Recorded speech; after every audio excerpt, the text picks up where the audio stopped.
Baik, bismillahirrahmanirrahim.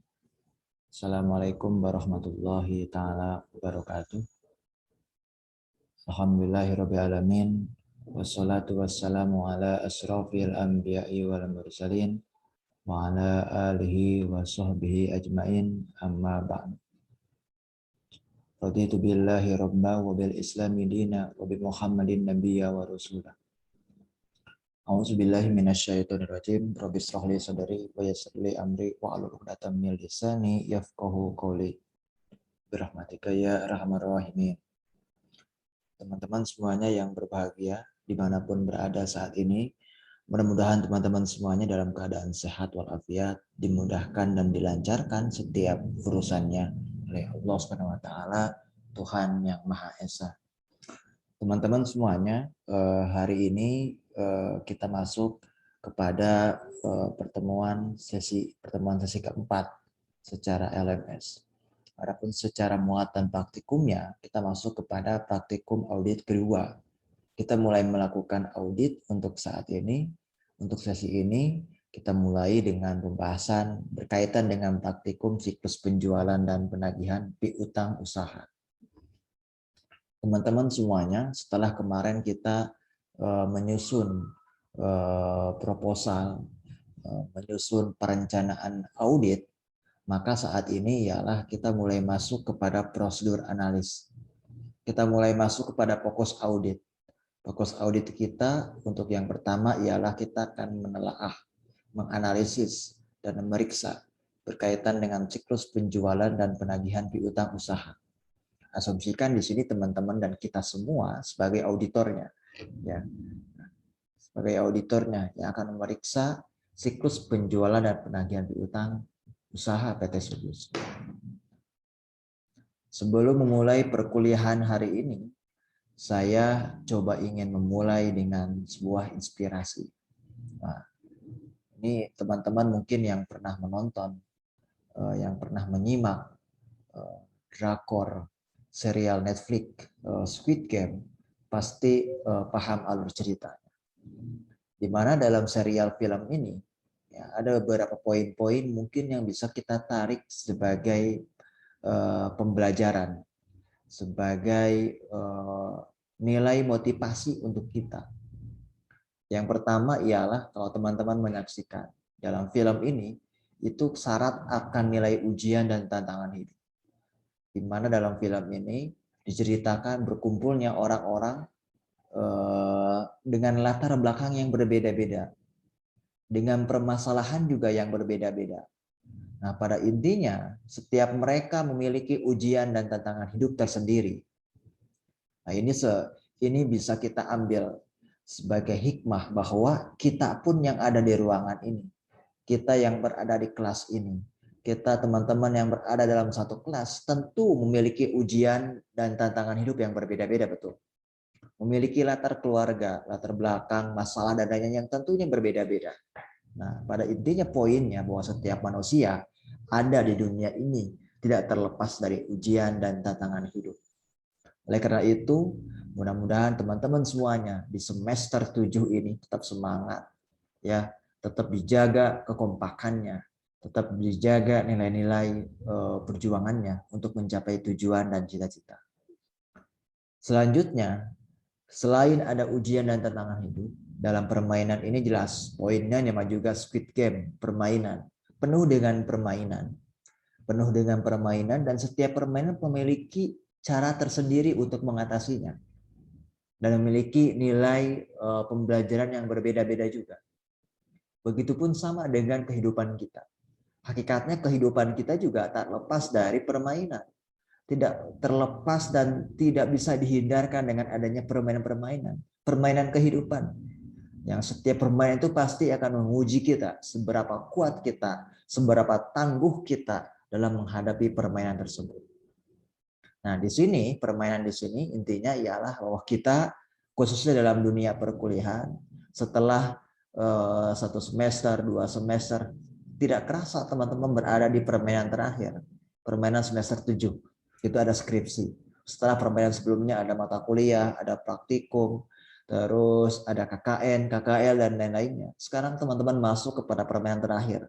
permainan di tugas akhir skripsi yang akan menentukan teman-teman lulus atau tidaknya. Kemudian, poin kedua intinya ialah berkaitan dengan hidup tak lepas dan akan selalu berada dalam naungan permainan. Yang ketiga ialah kedisiplinan.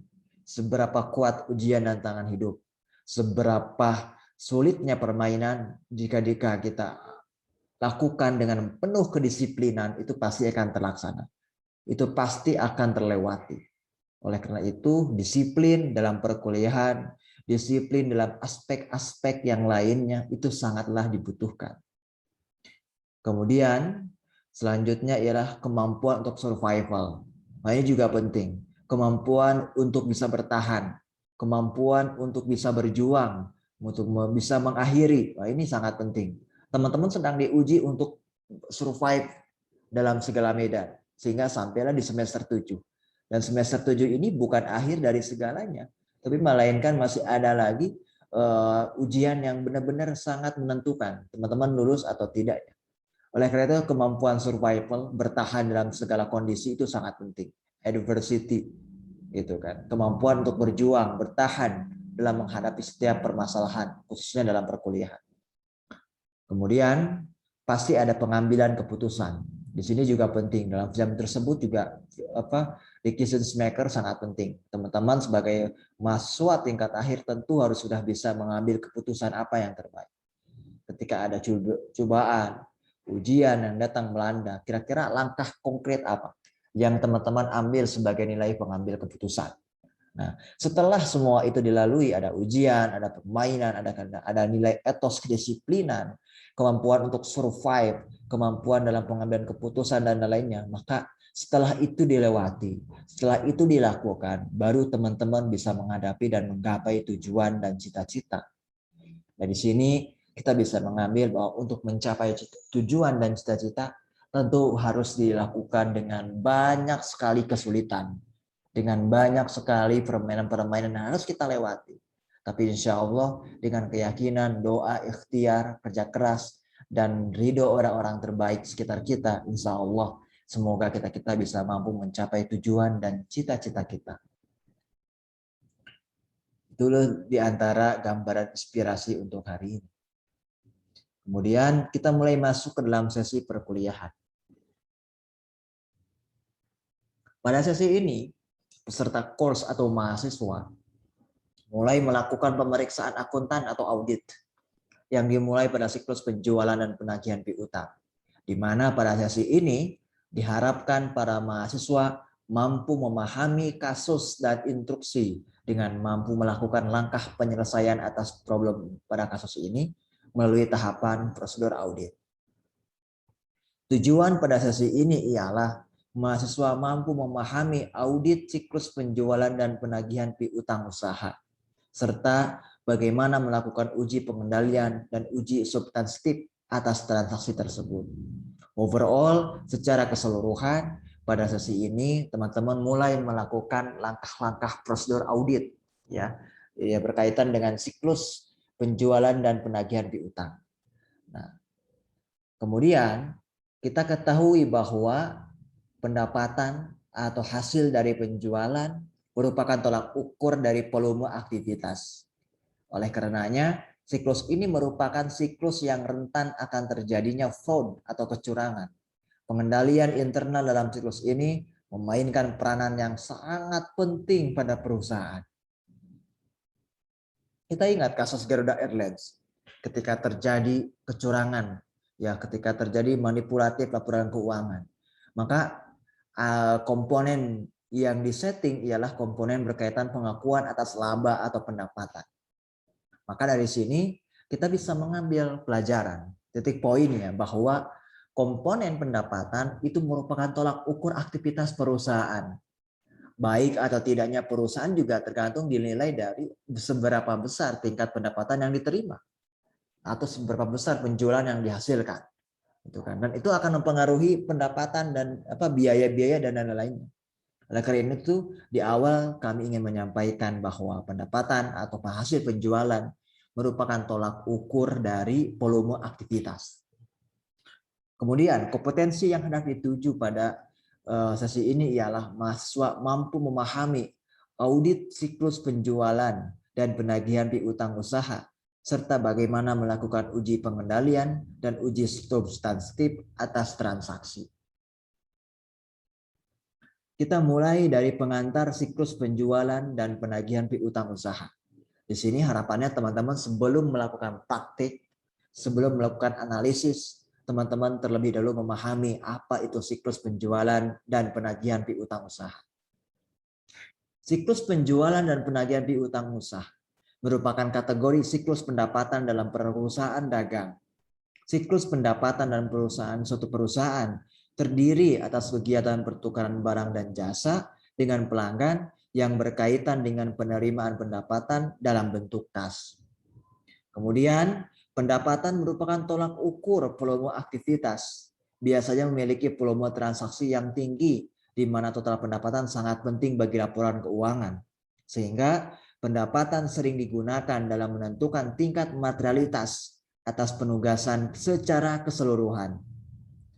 Tuan Kota 2015 menyatakan bahwa siklus ini rentan akan terjadinya fraud karena aspek pengendalian internal memainkan peranan yang sangat penting. Dengan demikian, sehingga auditor harus mampu memahami fungsi-fungsi bisnis dalam siklus ini. Nanti akan disampaikan beberapa fungsi-fungsi bisnis dalam siklus penjualan dan penagihan piutang usaha. Pada intinya, bahwa siklus penjualan dan penagihan ini merupakan siklus yang berkaitan dengan poin-poin pendapatan, khususnya di perusahaan dagang. Siklus ini terdiri dari kegiatan barang dan jasa, pertukaran antara barang dan jasa yang dihasilkan oleh perusahaan dan disalurkan kepada pelanggan. Nanti berkaitan dengan penerimaan, entah itu berbentuk kas langsung atau mungkin piutang dan lain-lainnya. Nah, dari sini kita bisa memahami bahwa salah satu unsur yang penting dalam unsur perusahaan ialah siklus penjualan dan penagihan piutang usaha. Karena penjualan dan penagihan piutang itu berkaitan dengan pendapatan. Sementara pendapatan merupakan aspek utama perusahaan sebelum menentukan aspek-aspek yang lainnya.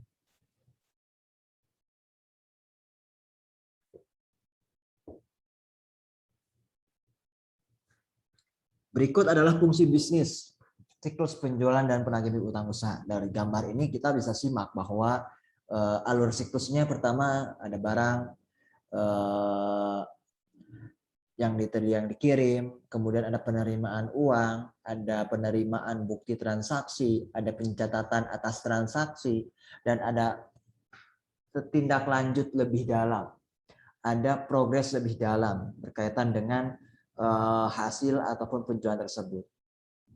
Ini gambaran umum alur-alur dari proses transaksi pada siklus penjualan dan piutang usaha.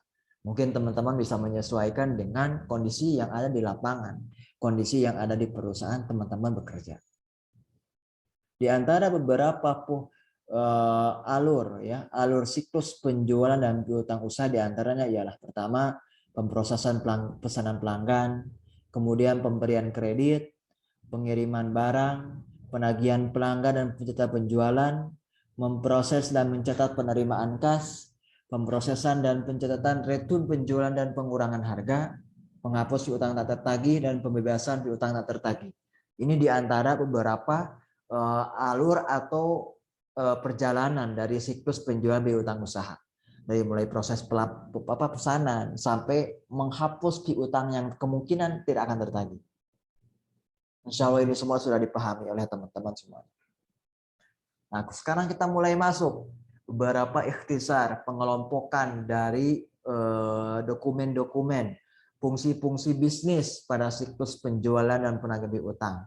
Yang pertama ialah berkaitan dengan kelompok transaksi penjualan, di mana kelompok transaksi penjualan ini terdiri dari akun-akun penjualan dan piutang dagang. Adapun fungsi bisnisnya ialah memproses pesanan pelanggan, pemberian kredit pengiriman barang, penagihan pelanggan, dan mencatat penjualan.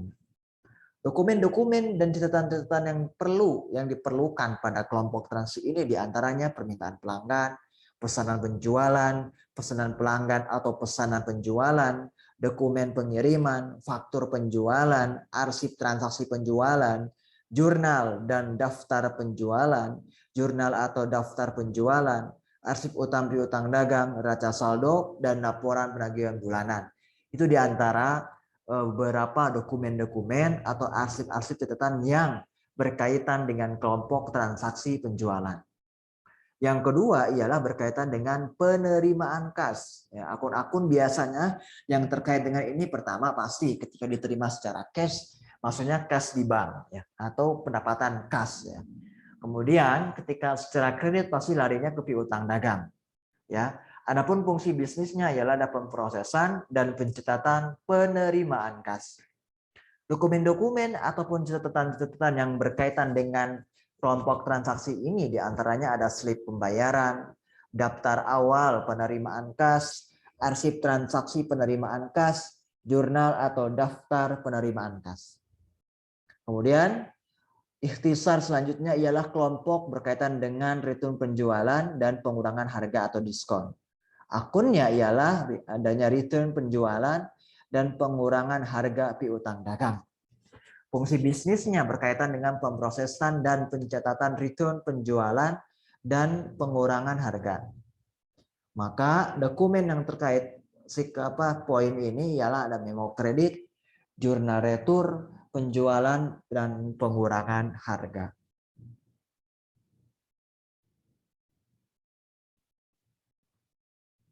Selanjutnya ialah penghapusan piutang tak tertagih.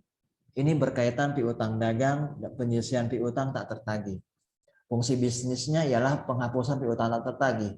Sementara dokumen dan catatannya ialah berkaitan formulir otorisasi piutang tak tertagih. Sedangkan poin terakhir berkaitan dengan pos beban piutang tak tertagih. Fungsi bisnisnya pembebanan piutang tak tertagih dan dokumen catatan yang terkait ialah berkaitan dengan jurnal umum saja. Itulah di antara beberapa overview terkait dengan siklus penjualan dan penagihan piutang, tentang urgensinya, muatannya, dan lain-lainnya. Adapun tujuan dari siklus ini ialah pertama untuk mengetahui apakah terdapat pengendalian internal yang baik. Nah, setelah kita nanti memeriksa, mengaudit, menganalisis, kira-kira kita bisa menyimpulkan kesimpulannya apakah terdapat pengendalian yang baik atau tidak. Kemudian untuk memeriksa validitas, keabsahan, dan kebenaran otentisitas piutang dan penjualan. Tentu yang paling penting diantaranya adalah mampu memeriksa apakah piutang dan penjualan tersebut benar, absah, valid, atau otentik atau benar ya setelah dilakukan pemeriksaan. Kemudian selanjutnya ialah untuk memeriksa collectibility, kemungkinan tertagihnya piutang, dan allowance for bad debts, penyisian piutang tak tertagih. Untuk memeriksa kemungkinan piutang itu tertagih dan kemungkinan piutang itu tidak tertagih. Yang keempat ialah berkaitan dengan untuk mengetahui apakah ada kewajiban bersyarat yang timbul dari pendiskontoan wesel tagih. Adapun yang terakhir ialah tujuan dari siklus ini untuk memeriksa apakah penilaian dan pengalokasian serta penyajian dan pengungkapan total penjualan, laba kotor dan piutang telah sesuai dengan standar akuntansi yang berlaku secara umum. Itulah di antara beberapa tujuan dari siklus penjualan dan penagihan piutang usaha. Nah, sekarang kita mulai masuk kepada instruksi pada siklus ini.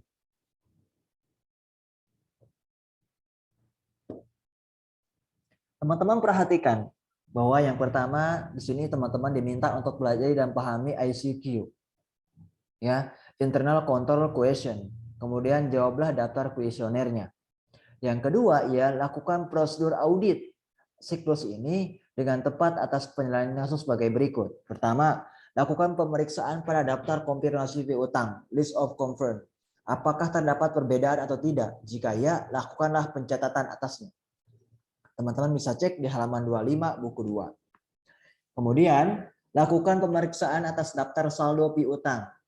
Jika diketahui terdapat perbedaan, lakukan konfirmasi dan catatlah jurnal koreksinya. Halaman 23-24 di buku 2. Dan poin terakhirnya ialah buatlah ringkasan atau ikhtisar atas pemeriksaan pada akun penjualan dan penagihan piutang. Teman-teman bisa cek di halaman 21 buku 2. Nah, langkah penyelesaian prosedur audit setelah tadi disampaikan casesnya, fokus auditnya, maka saat ini akan saya atau kami sampaikan berkaitan dengan langkah penyelesaian prosedur audit. Yang pertama, untuk menilai ketaatan, pengujian ketaatan piutang usaha penjualan, maka untuk melakukan pengujian ketaatan terhadap piutang usaha penjualan ini, sebaiknya dilakukan pemeriksaan secara sampel bukti penjualan seperti faktur penjualan dan surat jalan. Untuk sampel bukti piutang usaha, teman-teman semuanya memeriksa bukti penerimaan kas. Sampel diambil dengan memeriksa beberapa bukti penjualan setiap bulannya atau secara penuh untuk beberapa bulan, terutama yang mempunyai tingkat penjualan yang tinggi. Anda bisa meminjam data dokumen transaksi dan piutang usaha kepada saudari Olivia. Dari sini kita bisa tahu bahwa untuk menguji ketaatan piutang dan usaha, kita bisa cek secara lebih detail melalui bukti-bukti transaksi yang berkaitan dengan siklus piutang usaha dan penjualan. Contohnya adalah faktur penjualan ataupun surat jalan. Kita bisa meng-cross-check kepada bukti-bukti itu, kepada dokumen-dokumen itu. Jika ada perbedaan, ada selisih dan lain-lainnya, maka itu bisa menjadikan sebagai dasar temuan awal. Kemudian, prosedur audit untuk pengujian kewajaran. Jadi ketaatan sekarang kewajaran. Untuk memulai pengujian kewajaran terhadap piutang usaha, maka dapat dilakukan dengan meminta daftar piutang usaha. Daftar tersebut dari daftar atas nama, alamat pelanggan, ataupun identitas pelanggan, tanggal dan jumlahnya, serta cocokkanlah dengan saldo di buku besar. Apakah sama antara saldo dalam daftar piutang dengan saldo di buku besar? Kayak gitu. Teman-teman semuanya, ini ada 2 langkah penyelesaian prosedur audit yang ditawarkan. Ini berdasarkan modul ya yang teman-teman punya itu.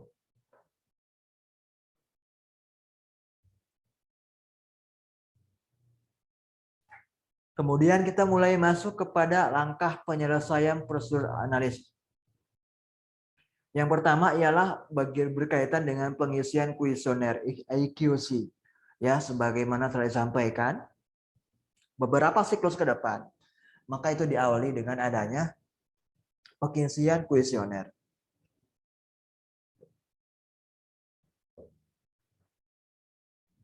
Pengisian kuesioner ini sangat penting untuk menilai seberapa luasnya prosedur audit. Adapun langkah-langkah yang bisa dilakukan untuk pengisian kuesioner ini, pertama ialah cermati dan pahami poin penting pada halaman 1742 di buku 2. Lakukanlah justifikasi atau coding pada setiap kode transaksi atau bukti dokumen tercantum seperti E1, C2, M2, dan lain-lainnya. Dan terakhir, jawab dan lakukanlah pengisian pada kolom respon kuesioner.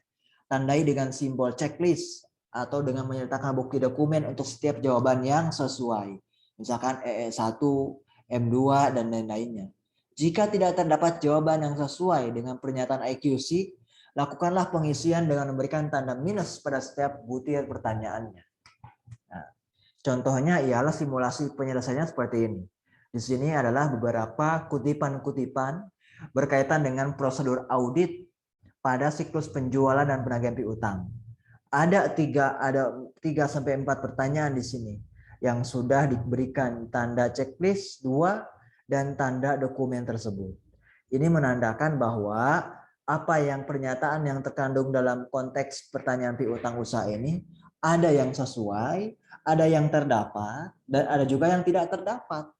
Oleh karena itu, kejelian teman-teman dalam menganalisis, membaca di modul sebaiknya sangat diperlukan. Karena untuk menilai apakah pernyataan dalam kuesioner itu checklist atau minus. Semakin banyak checklist tentu akan memberikan kesimpulan nanti di akhir semakin baik pengendalian manajemen. Semakin banyak minusnya tentu akan berakibat pada makin sedikitnya, makin rendahnya tingkat pengendalian yang baik pada perusahaan tersebut. Nah, jadi ini yang pertama untuk pengisian kuesioner, mudah-mudahan teman-teman bisa memahami. Semuanya diisi. Semuanya diisi dan lakukanlah tahapan sebagaimana setelah dijelaskan. Adapun langkah penyelesaian prosedur audit berikutnya ialah pemeriksaan daftar kompilasi piutang. Teman-teman bisa cek di halaman 25 buku 2. Periksa catatan konfirmasi piutang yang dikirim pada tanggal 14 Januari dan 1 Februari, halaman 56 buku 1 untuk setiap perusahaan. Teman-teman dicek halaman tanggal 14 Januari dan 1 Februari, halaman 56 buku 1. Ada apa di sana? Kemudian lakukan pengisian hasil konfirmasi 1 dan 2 dengan memberikan tanda apa? NR. Jika kemungkinan perusahaan tidak menjawab konfirmasi 1 atau 2. CB, confirm balance, untuk menjawab konfirmasi dengan persetujuan. Sementara RD berkaitan dengan reporting difference, untuk menjawab konfirmasi dengan adanya perbedaan selisih. Kolom perbedaan dapat diisi dengan nominal jika terdapat adanya perbedaan antara saldo konfirmasi dengan menurut catatan perusahaan.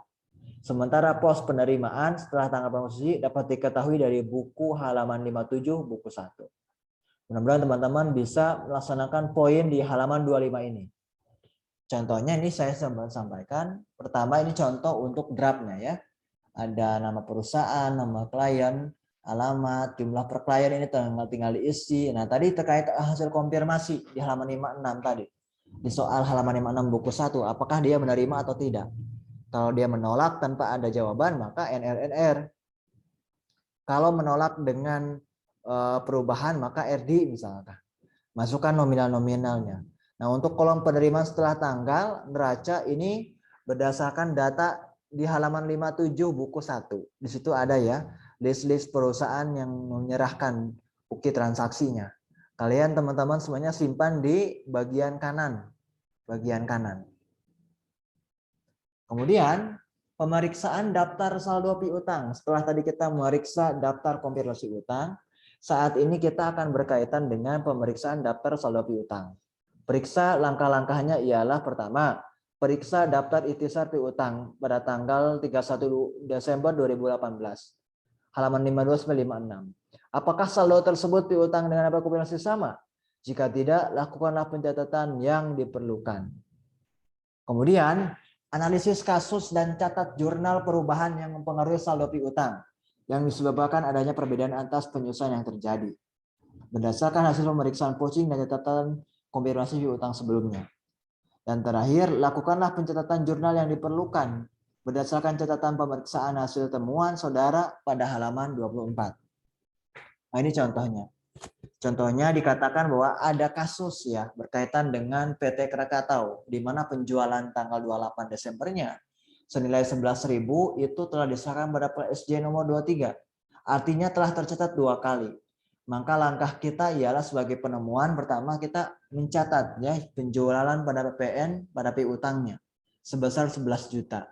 Karena ada PPN maka 10% dari 11 juta dikalikan ya kayak gitu, dikalikan dengan harga penjualannya. Maka hasilnya ialah piutang usaha berkurang 11 juta, sementara penjualan dan PPN juga berkurang karena tercatat 2 kali. Kemudian ini untuk grafik tabelnya, teman-teman untuk yang kuning ini teman-teman silahkan isi saja di buku modul praktikum. Ini merupakan data-data yang didapat dari file-file atau siklus-siklus sebelumnya. Sesudahnya kayak gitu. Diimport ke sini agar untuk mempermudah perhitungan teman-teman. Nah, kita ambil contoh saja misalkan tadi PT Krakatau yang ketika adanya double pencatatan maka akan mengurangi saldo per klien. Maka di sini disampaikan untuk PT Krakatau per klien berapa ditambah yang debit untuk parenya dikurangi kredit untuk parenya sehingga hasilnya 24.200.000. Nah, silakan teman-teman isi untuk kolom-kolom selanjutnya. Nah, untuk total saldo per klien, total vare debit, total vare kredit, dan total saldo per audit, ini teman-teman isi juga semuanya untuk bahan nanti di pengerjaan halaman 25, 21 selanjutnya. Nah, terakhir berkaitan dengan ikhtisar pemeriksaan. Pospare diketahui dari hasil prosedur dan perhitungan B1 B2 sebelumnya. Masukkan total akumulasi pada pospare sesuai dengan debit kreditnya. Per audit merupakan hasil perbandingan antara per klien setelah adanya perubahan dari VAR. Ini contoh saja, silakan dimasukkan angka-angka yang sudah saya cantumkan. Selebihnya teman-teman cari tersendiri ya sehingga nanti akan ketahuan berapa total saldo per klien, total VARE debit kreditnya, dan total per auditnya berapa. Ini merupakan bagian terakhir dari ikhtisar hasil pemeriksaan. Setelah teman-teman menyajikan data, maka langkah terakhirnya ialah teman-teman berikan kesimpulan atas hasil pemeriksaan. Apa kesimpulan teman-teman? Baikkah, tidak baikkah? Gitu kan. Apa hasil catatannya?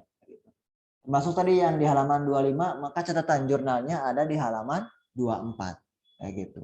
Setelah semua ini beres sampai halaman 21, teman-teman silahkan buat catatan hasil pemeriksaan. Apa yang janggal, apa yang salah dari PT Sukus ini.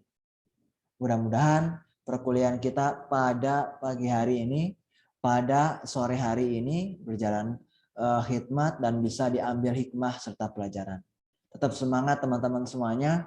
Mudah-mudahan Allah senantiasa memudahkan dan melancarkan setiap hajat atau urusan kita.